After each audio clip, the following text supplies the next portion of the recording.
C'est dans la vie tout court, on est toujours en danger. Dans la vie tout court, on est toujours en danger. Et surtout maintenant, quand on choisit le métier d'entraîneur qui fait des pressions, donc c'est normal. Mais je l'ai dit tantôt, Dakar a joué des matchs où le plan comptable, bon, on s'en foutait un peu. Parce que quand même, on a joué tous les 3 jours avec 2 séances d'entraînement par jour, parce qu'il y avait un objectif qui était recherché derrière. Bon, aujourd'hui, on est à la recherche d'un attaquant de rupture pour compléter l'effectif, voilà, parce que tous les attaquants qu'on a, c'est des attaquants de fixation. Donc, que ce soit Kwasiles, que ce soit Tebala, que ce soit aujourd'hui Bengalia, mais on a un jeune Trezeguet qui est entre les deux. Donc, mais ça, j'ai demandé au club de ne pas se presser, on va chercher l'oiseau-là. Parce que quand même, on a des attaquants ici. L'oiseau-là qui fait que dans les champions, il va nous aider le plus qu'on va. Mais ça, on ne va pas le faire la va-vite, demander qu'on fasse ça doucement. Maintenant, au niveau des défense centrale aussi, on est sur des pistes où il faut vraiment encore équilibrer. À part de là, je pense que toutes les lignes sont gardien but. On a dit Khalid Ndiaye, Kemoko, Abdallah, des internationaux, on ne comprend plus. Derrière, on a vu, les milieux, c'est costaud. Maintenant, ce qu'il nous faut, c'est une attaquante de rupture là. C'est pas parce qu'on va le prendre, je ne parle pas de buteur, c'est des attaquants là, c'est des buteurs. Mais il faut avoir la variante. Ça, je dis, on cherche un attaquant de rupture, hein, qui est différent de la fixation. Par rapport au schéma de jeu qu'on mettra en place. Sur la même lancée, à toi. Non, je vais aller dans le sens que j'ai enchaîné quoi. Hier, nous avions suivi votre mise en place. Effectivement, comme l'a dit Isiaga, vous avez des attaquants de fixation. Au niveau de la défense, plusieurs joueurs. Est-ce que le choix ne va pas vous être difficile avec le statut actuel du ORT Club de Conakry? Vous savez, j'ai été l'entraîneur de 13 millions d'habitants, donc j'ai choisi Rojo, donc non, ça ne sera pas un problème. Merci. Bonjour, chéri JDFM.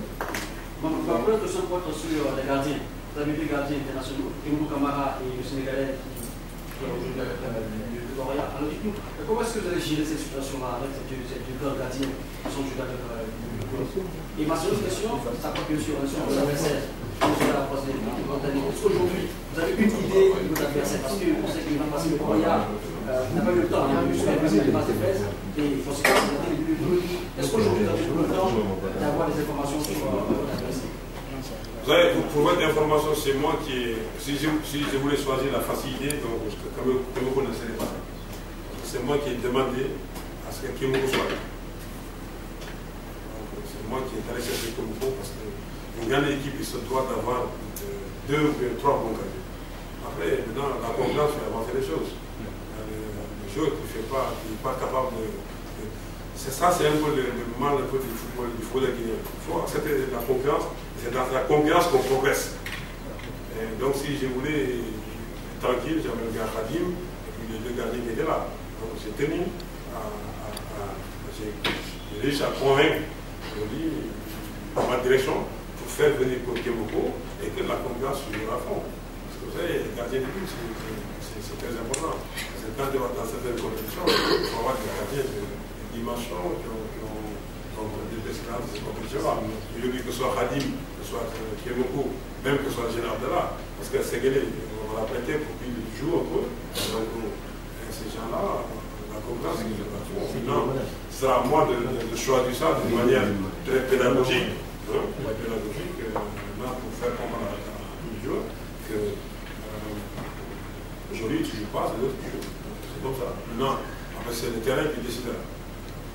Maintenant, par rapport à l'équipe mauritanienne, bon, pour l'instant, je préfère parler de satellites, donc on va attendre la Mauritanie.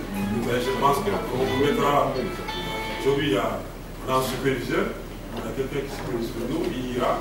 Moi, si j'ai la possibilité, je serai à Matibou, comment ça s'appelle, à Mauritanie, même s'ils vont arrêter le championnat, je me suis renseigné, ils vont arrêter le championnat à Charles. Mais il doit se rendre du côté du Sénégal.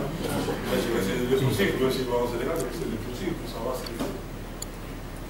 Parce que c'est un élément très essentiel.